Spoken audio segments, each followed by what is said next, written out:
I had my squad shirt. I had ready to go in honor of AOC and her bravery and the entire squad and just what they all just went through in this Capitol riot. But then I had to go with my MVB, Madam Vice President, because perhaps Joe Manchin is not aware that she is Madam Vice President, go wherever the she wants without asking his permission. Yeah. Okay. Do I have that out of my craw? I think so. Oh, and go ahead, Lindsey Graham. Call in the FBI if you want to. We're calling witnesses and we're doing an impeachment trial. Yes. Really? And they say AOC is too over emotional and dramatic about this. And Lindsey's like, I will call. If you call witnesses, we'll call the FBI. I swear. We're like, good. Call them. Sure. Good. Go for it. Yes. They're not big fans of Donald Trump. Right. By the way, they're like, oh, AOC so being so dramatic. I'm like, really? Lindsey Graham, apparently without a mask, was screaming into a Capitol police officer's face at the day of the riots. Why won't you protect me? Oh, my God. Drama queen. Please. Yes. Yes. Yeah. And I'm sorry. Stop with the unity and the bipartisanship. And Joe Biden ran on compromise. No, he didn't. He ran on uniting the American people. Guess who's united behind this coronavirus package? The American people. That's right. 74. Jen Psaki. Oh, my God. I love her so much. She's just like, bam. 74% of the American people are for this. That's unity. Yeah. Get a line, bitches. Talking to you, Republicans. Oh, dear. You know, I'm going to call men bitches willy-nilly. Apparently. Who runs the world? Girls. Girls. Kamala Harris, AOC. Just sit down and shut up. Lindsay and all you, whatever. Right? But I'm tired of this whole like, oh, doesn't he want unity? It's like, no, they're preparing to do it by reconciliation. He gave those 10 Republican senators got 2 hours with the president and the vice president of the United States. And nobody called anybody a name. Thank you. And nobody walked out. That's my job. Right. For this stupid, measly, not even a third of Joe Biden's package. Right. That is not compromise. That is not unity. But sitting down and talking to them, even though, without walking out or calling anybody a name, I would call that unity. Yes. It's a start. It's a start. That's why he's president and I'm not. Yes. I would just be like, I just have a stamp that said, suck it, bitches. For everything. I won't talk to anybody for 4 years. I'm not sure that's diplomatic. What? You know. But it works. My way or the highway. That'll be my campaign slogan.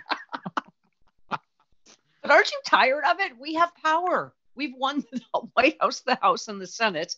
This is something wildly popular. Mm-hmm.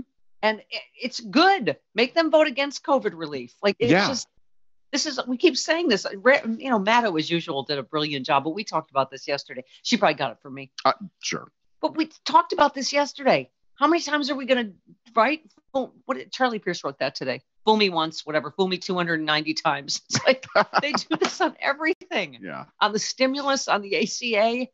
It's like we compromise and water it down and make it smaller and then none of them ever vote for it anyway. Yeah. They just weaken it. And it's okay. Thank you. Thank you, Kenny, on Twitter. Joe Manchin needs to shut up and get out of the way. Neither the president nor the vice president need to get his damn permission to speak directly to the people of West Virginia. Even the Republican governor understands how dire the economic situation is. How about that? Yeah. Who's that? Foghorn Leghorn talking about the cows. And when you go big, counting the legs on the cow, you got to get. Hang on a second. Yes. Bless his heart. You can't be messing around with the cow's legs, counting them. You got to get. Did you get that? Travis, you're a farmer. I did not. I'm from the farm and I did not get that. You didn't get the counting the cow's legs and something. Go big. No, something before you milk them. Maybe that's what happens on West Virginia farms and not Fresno farms. Yeah. Travis, did you hear someone was described as being from the bad side of Fresno? I'm like, there's a good side? I think someone described Taylor Greene as being from the bad side of Fresno. Oh, is she from the bad side of Fresno? I don't think so. She's from Georgia. Or did she move? Bullhorn Lady. Who's Bullhorn Lady? Is that her? She was she's one of the people at the riots on the insurrection on the 6th. Got it. Oh, well. But I believe she's from Pennsylvania now, but I guess she apparently was raised in Fresno. I guess someone has to be. Oh, Travis. You get out of there though if you're smart. Oh.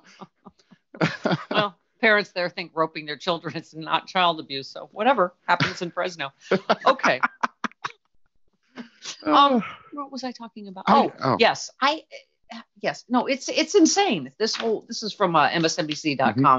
Why in the world would Democrats scrap their superior bill on purpose, which they can pass on their own, to instead embrace a meager Republican alternative? The game is insulting in its inanity. Right. Yeah. Oh, by the way, I was thinking about Marjorie Greene supporters. They would technically be gangrene, wouldn't they? Yes. That's funny. I wrote that. And after my my Nadia from Pussy, I can't. My box is stuck. What? Oh no. My box is sticky from unused. Oh, I got it. Okay. Good. Wow, that's like it takes 2 fingers to stop my box. Well, now you know some of the problems I'm having with this one down here.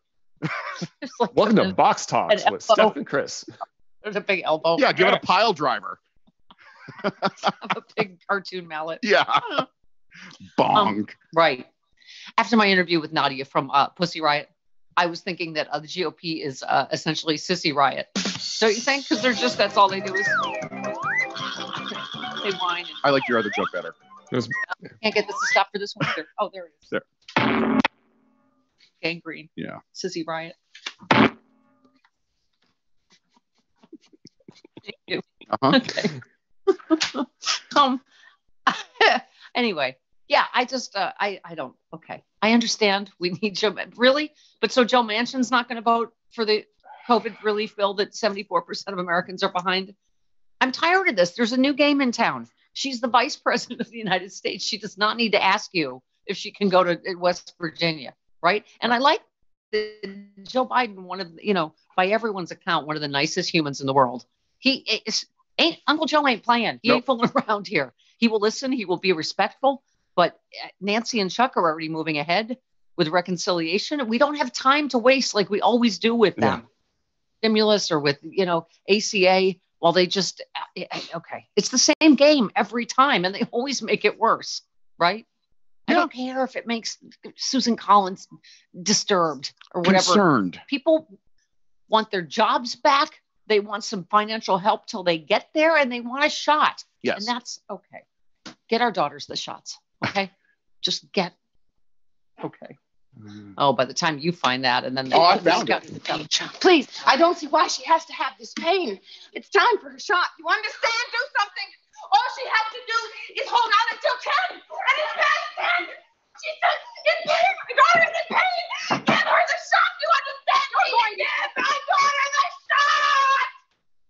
And just fill in son, wife, husband, sure, grandma, grandpa. Daughter. Okay. Okay. So, how many times are we gonna have to see Susan Collins' bobblehead come out of there? I'm very encouraged. I think it was a very productive meeting, and all right. How is she a leader being so? That was cut 11. I was signaling you cut 11. Okay. I was not saying you're number 1 twice. I see. Okay. I was saying I need cut 11 now. The issue is not bipartisanship. No, that's Bernie. Oh, sorry. That's me. 14. That was me. That was totally my bad. I'm like, what?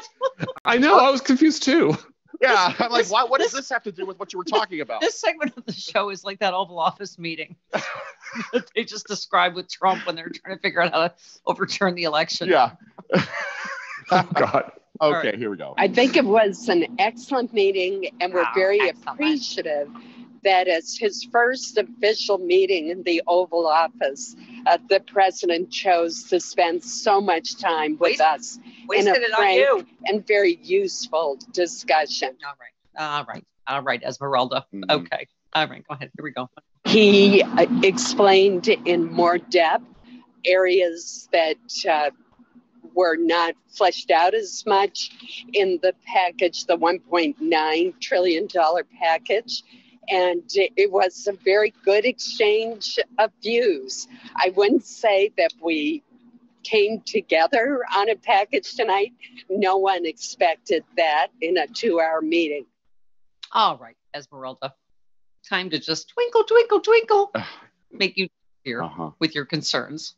Okay, one more. What we did agree to do is to follow up and talk further at the staff level and amongst ourselves and with the president and vice president on how we can continue to work together on this very important issue. Okay, I was looking for the bewitched sound effect. Why do we call her? Oh, because she looks like, who does she look like? Esmeralda. Aunt Clara. She sounds like her. Aunt Clara, Esmeralda. She looks like Alice Ghostly and sounds like Alice Ghostly. Yes, exactly. Goodbye. Time for you to disappear. See ya. Yeah. With your concerns about bipartisanship. Bye-bye. Yes. Okay. Thank you. Rex tweets, I think we need to redefine bipartisanship. It should mean crafting legislation that is supported by a majority of Americans, not crafting legislation that appeases a group of Republican lawmakers who stoke fear and refuse to acknowledge objective reality. Thank you. We're talking about dealing with a party that still doesn't acknowledge Joe Biden won. That still just won't even say that. Yeah. What is going on with Mitch McConnell? Our Marjorie Taylor Greene is giving me agita in my shell. Wow. Mitch McConnell doesn't do anything because it's the right thing to do. It's because it's hurting his party. Yeah. Right. So. Well, yeah. And also he doesn't have anything to say over things that go on in the House. He's the minority leader in the Senate. So why he commented on this. Why he stuck his head out of his shell. Yeah. Is kind of baffling to me. Because she is a cancer on their party. This is why I think, Travis, we need to stop helping. I keep trying to help it. I'm like, no, tie yourself closer to these crazies and to Donald Trump. Oh my God, Donald Trump is trying to make other people do mean tweets about Liz Cheney. He's writing about how pathetic and sad is this stupid little orange man? Oh. Go away. Oh my God. In every form, shut the up, Donnie. I'm asking for that soundbite. Oh, okay. Yeah. Okay, Grandpa. Well, all right. That's fine. No, I was trying to figure out why something was going wrong in here. Shut the up, Donnie. Okay, well, that was more important. We said that once again. Yeah. How pathetic is that? He's still trying to rip the Republican Party, right? He's like, they're saying his main thing now is to go after Liz Cheney. And so he's, summoning Kevin McCarthy to Mar-a-Lago and calling Marjorie Taylor Greene. I'm like, oh, what a pathetic excuse for a party. And we're worried about, right? I think it's the GOP in disarray, dare I say. I mean, it sounds like it. Disarray, yeah. I'm just saying. Republicans in revolt. Yes, exactly. All right, so we have to get to this story about the meeting. Oh my God! Can I just say, we are really lucky that they are stupid and incompetent, as they are. Mm-hmm. But this whole. No wonder they don't want a trial or witnesses. That is becoming clearer and clearer. Trump was behind this whole thing. Yep. That this was all organized. And it's okay. And how about these lawyers? I mean, we talked about it yesterday, but dear Jesus, the guy that wouldn't prosecute Bill Cosby and instead went after one of his accusers and lost. Mm-hmm. Right. And then the other guy has represented mobsters, specifically Russian mobsters. Right. And Roger Stone. Yep. I mean, the worst of we're not getting the best people. The worst of the worst. Someone says it's not the A team, it's the Q team. It's, oh my God. And it's like a week. It's in a week from now. Their filings are due today. They're supposed to be putting something into writing for Congress today. I don't know how they're going to do that. Yeah. Well, good luck. Best of luck to you. Okay.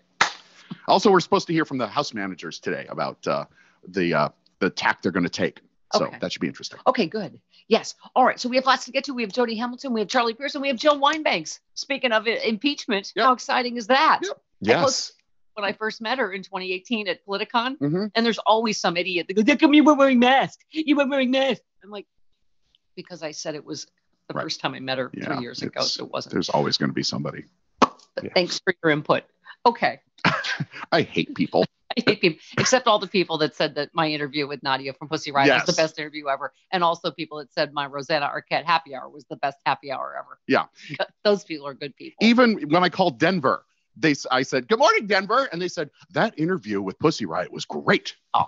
Yeah. Oh. Uh-huh. Yes. I told her to come back anytime and keep us updated. We're all proud of her, pulling for her. Yep.